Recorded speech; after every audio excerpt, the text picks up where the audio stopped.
মা ইলিশ সংরক্ষণে ২২ দিনের নিষেধাজ্ঞা চলছে, যা চলবে ২৫ অক্টোবর রাত ১২টা পর্যন্ত। এই সময় ইলিশ আহরণ, পরিবহন, বিপণন ও মজুদ নিষিদ্ধ। একই সময়ে সারা দেশে মৎস্য কর্মকর্তাদের পাশাপাশি নৌ পুলিশ, কোস্টগার্ড, নৌবাহিনী, বিমান বাহিনী সহ আইনশৃঙ্খলা রক্ষাকারী বাহিনীর বিশেষ অভিযান চলবে। জেলায় মোট ৪৮,৫২৬ জন নিবন্ধিত জেলে রয়েছে। তাদের মধ্যে ৩৭,৯৯৫ জনকে খাদ্য সহায়তা দেওয়া হয়েছে। তবে জেলে কার্ড নিয়ে স্বজনপ্রীতির অভিযোগ রয়েছে বেশ কিছু ইউপি সদস্য ও চেয়ারম্যানদের বিরুদ্ধে।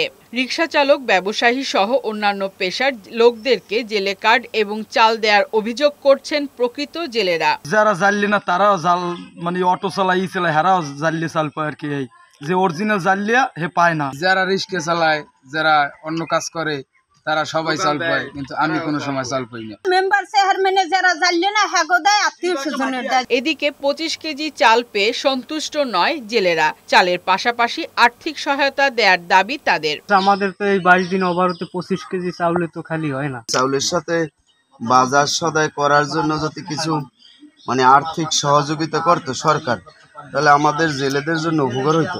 আর্থিক সহযোগিতা কিছু পাশাপাশি যদি থাকে একটু সুবিধা হয় আর কি। কিছু অনিয়মের কথা স্বীকার করে চালের পাশাপাশি আর্থিক সহযোগিতার কথা ঊর্ধ্বতন কর্তৃপক্ষকে অবগত করা হয়েছে বলে জানান এই মৎস্য কর্মকর্তা। আমরা এই বিষয়টা আমাদের ঊর্ধ্বতন কর্তৃপক্ষের দৃষ্টিতে এনেছি এবং এটা পলিসি লেভেলের ইস্যু। আশা করি সামনে কোনো একটা সমাধান হতেও পারে।